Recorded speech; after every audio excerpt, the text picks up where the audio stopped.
मधुपुर नामक जंगल में एक शेर रहता था जिसके 3 मित्र थे जो बड़े ही स्वार्थी थे। इनमें थे गीदड़, भेड़िया और कौवा। इन तीनों ने शेर से इसलिए मित्रता की थी कि शेर जंगल का राजा था और उससे मित्रता होने से कोई शत्रु उनकी ओर आंख उठाकर भी नहीं देख सकता था। यही कारण था कि वे हर समय शेर की जीवजुड़ी और चापलूसी किया करते थे। एक बार एक ऊंट अपने साथियों से बिछुड़कर इस जंगल में आ गया। इस घने जंगल में उसे बाहर निकलने का कोई रास्ता नहीं मिल रहा था। प्यास और भूख से बेहाल ऊंट का बुरा हाल हो रहा था। वह सोच रहा था कि कहाँ जाए, किधर जाए। दूर दूर तक उसे कोई अपना नजर नहीं आ रहा था। इत्तेफाक से उस ऊंट पर शेर के इन तीनों मित्रों की नजर पड़ गई। गीदड़ तो वैसे ही चालाकी और धुर्धता में अपना जवाब नहीं रखता। उसने इस अजनबी मोटे ताजे ऊंट को जंगल में अकेला भटकते देखा तो उसके मुंह में पानी भर आया। उसने भेड़िए और कौवे से कहा, दोस्तों, यदि शेर इस ऊंट को मार दे तो हम कई दिन तक आनंद से बैठकर अपना पेट भर सकते हैं। कितने दिन आराम से कट जाएंगे। हमें कहीं भी शिकार की तलाश में नहीं भटकना पड़ेगा। भेड़िए और कौवे ने मिलकर गीदड़ की हाँ में हाँ मिलाए और उसकी बुद्धि की प्रशंसा करते हुए बोले, वाह वाह दोस्त, क्या विचार सूझा है। इस परदेसी ऊंट को तो शेर 2 मिनट में मार गिराएगा। वह इसका सारा मांस कहाँ खा पाएगा। बचा खुचा सब माल तो अपना ही होगा। गीदड़, भेड़िया और कौवा कुटिलता से हंसने लगे। उन तीनों के मन में कूट कूट कर पाप भरा हुआ था। तीनों षड्यंत्रकारी मिलकर अपने मित्र शेर के पास पहुंचे और बोले, आज हम आपके लिए एक खुशखबरी लेकर आए हैं। क्या खुशखबरी है मित्रों, शीघ्र बताओ। शेर ने कहा, महाराज, हमारे जंगल में एक मोटा ताजा ऊंट आया हुआ है। शायद वह काफिले से बिछुड़ गया है और अपने साथियों के बिना भटकता फिर रहा है। यदि आप उसका शिकार कर ले तो आनंद आ जाए। आह, क्या मांस है उसके शरीर पर। मांस से भरा पड़ा है उसका शरीर। देखा जाए तो अपने जंगल में मांस से भरे शरीर वाले जानवर हैं ही कहाँ।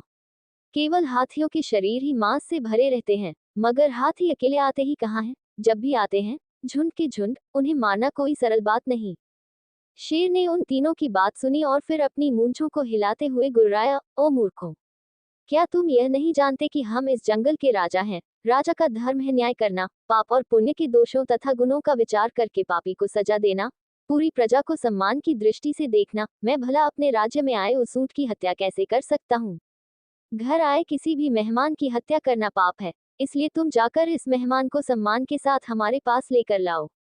शेर की बात सुनकर उन तीनों को बहुत दुख हुआ। उन तीनों ने भविष्य के कितने सपने देखे थे। खाने का कई दिन का प्रबंध, ऊंट का मांस, सब कुछ इस शेर ने चौपट कर दिया था। ये कैसा मित्र था जो पाप और पुण्य के चक्कर में पड़कर अपना स्वभाव भूल गया। वे मजबूर थे क्योंकि उन्हें पता था कि शेर की दोस्ती छोड़ते ही उन्हें कोई नहीं पूछेगा, मरता क्या न करता वाली बात थी। तीनों भटकते हुए ऊंट के पास पहुंचे और उसे शेर का संदेश दिया। ऊंट हालांकि जंगल में भटकते भटकते दुखी हो गया था। थकान के कारण उसका बुरा हाल हो रहा था। इस पर भी जब उसने ये सुना कि शेर ने उसे अपने घर पर बुलाया है तो वह डर के मारे कांप उठा, क्योंकि उसे पता था कि शेर मांसाहारी जानवर है और जंगल का राजा भी। उसके सामने जाकर भला सलामती कहाँ। उसकी आंखों में मौत के साए थिरकने लगे। उसने सोचा कि शेर की आज्ञा न मानकर यदि मैं न जाऊं तब भी जीवन खतरे में है। बाघादी दूसरे जानवर मुझे खा जाएंगे। इससे तो अच्छा है कि शेर के पास ही चलूं। क्या पता वह सचमुच दोस्ती करके अभयदान दे दे। यही सोचकर वह उनके साथ चल दिया। शेर ने घर आए मेहमान का मित्र की भांति स्वागत किया तो ऊंट का भी भय जाता रहा। उसने अपनी शरण में पनाह देने का उसे बहुत बहुत धन्यवाद दिया। शेर ने कहा, मित्र, तुम बहुत समय से भटकने के कारण काफी थक गए हो, अतः तुम मेरी गुफा में ही आराम करो। मैं और मेरे साथी तुम्हारे लिए भोजन का प्रबंध करके लाते हैं। मगर होनी को कुछ और ही मंजूर था। उसी दिन शेर और हाथी में एक वृक्ष की पत्तियों को लेकर झगड़ा हो गया। दोनों में भयंकर युद्ध हुआ जिससे दोनों ही बुरी तरह जख्मी हो गए। अंत में दोनों ने अलग अलग राह ली। शेर बुरी तरह घायल हो गया था। उसके दांत भी हिलने लगे थे। जख्मी शेर अब कहाँ शिकार कर सकता था। कई दिन गुजर गए। शेर के सेवक कोई शिकार न ला सके। दरअसल उन धूर्तों की दृष्टि तो ऊंट के मांस पर थी। वे किसी प्रकार शेर के हाथों उसका खात्मा कराकर दावत उड़ाना चाहते थे। अतः शेर के जख्मी होने के बाद उन्होंने एक दूसरी ही योजना बना ली थी। एक दिन शेर के पास जाकर वे बोले, हे जंगल के राजा, आप भूखे क्यों मरते हैं। देखो, हमारे पास यह ऊंट है। ऐसे अवसर पर इसे ही मारकर खा लें।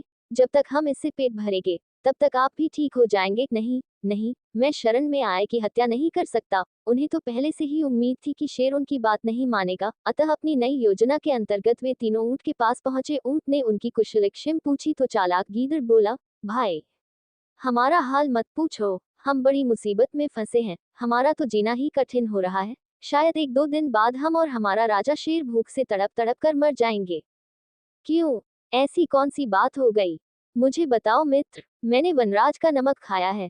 मैं उन्हें बचाने के लिए हर कुर्बानी देने को तैयार हूँ। देखो मित्र, शेर जख्मी भी है और भूखा भी। मांस के बिना उसका पेट नहीं भरेगा और उतना मांस हम जुटा नहीं पा रहे हैं। इसलिए हमने फैसला किया है कि हम वनराज के पास जाकर कहें कि वे हमें खाकर अपना पेट भर लें। इस संदर्भ में आपसे एक प्रार्थना है, क्या यदि हम इतने भाग्यशाली हों कि अपने देवता तुल्य राजा के काम आ जाएं तो हमारे बाद आपको हमारे स्वामी का पूरा ख्याल रखना होगा। मित्रों, आप लोगों से भला वनराज की भूख क्या मिटेगी, बेहतर हो कि वे मेरा भक्षण करें। ये तो तुम्हारी इच्छा है मित्र, किंतु पहले हम अपने आप को समर्पित करेंगे। यदि वे हमें स्वीकार न करें तब आप भी कोशिश कर लेना। हाँ दोस्तों, मुझे मंजूर है, मैं आपके साथ हूँ। महाराज ने ही तो मुझे सहारा देकर मेरी प्राण रक्षा की है। अब यदि मैं इन प्राणों को अपने मित्र पर कुर्बान कर दूं तो मुझे इसका कोई दुख नहीं होगा। ऊंट की यह बात सुनकर तीनों बहुत खुश हुए। गीदड़ ने भेड़िए को आंख से इशारा करके धीरे से कहा, फंस गया मूर्ख। अब चारों इकट्ठे होकर जख्मी शेर के पास पहुंचे। शेर गुफा के अंदर भूखा प्यासा पड़ा था। शरीर पर असंख्य घाव थे, दर्द के मारे उसका बुरा हाल था। आओ मेरे मित्रों, आओ, पहले ये बताओ कि हमारे भोजन का कोई प्रबंध हुआ या नहीं। नहीं महाराज, हमें इस बात का बहुत दुख है कि हम सब मिलकर भी आपके खाने का प्रबंध नहीं कर सके, लेकिन अब हम आपको भूखा भी नहीं रहने देंगे। कौए ने आगे बढ़कर कहा, महाराज, आप मुझे खाकर अपनी भूख मिटा लें। अरे कौए, पीछे हट, तुझे खाने से क्या महाराज का पेट भरेगा? अच्छा तो यही होगा कि महाराज मुझे खाकर अपना पेट भर लें, मेरा क्या है? गीदड़ बोला। गीदड़ की बात पूरी भी नहीं हो पाई थी कि भेड़िया अपने स्थान से उठकर आगे आया और बोला, भैया गीदड़, तुम्हारे शरीर पर भी इतना मांस कहाँ है जो महाराज का पेट भर जाए? वह चाहे तो मुझे पहले खाएं, हमारे लिए उन्होंने सदा शिकार किए हैं, आज पहली बार। ये सब देखकर ऊंट ने भी सोचा कि मुझे भी अपने कर्तव्य का पालन करना चाहिए। शेर ने का दिल है, वह भला घर आए मेहमान का क्या वध करेगा, और यदि उसके उपकार के बदले में उसके किसी काम आ पाऊं तो मुझे खुशी ही होगी। ये सोचकर इन सब से आगे आकर ऊंट ने कहा, अरे, तुम लोगों के मांस से महाराज का पेट भरने वाला नहीं। आखिर महाराज ने मुझ पर भी तो एहसान किया है।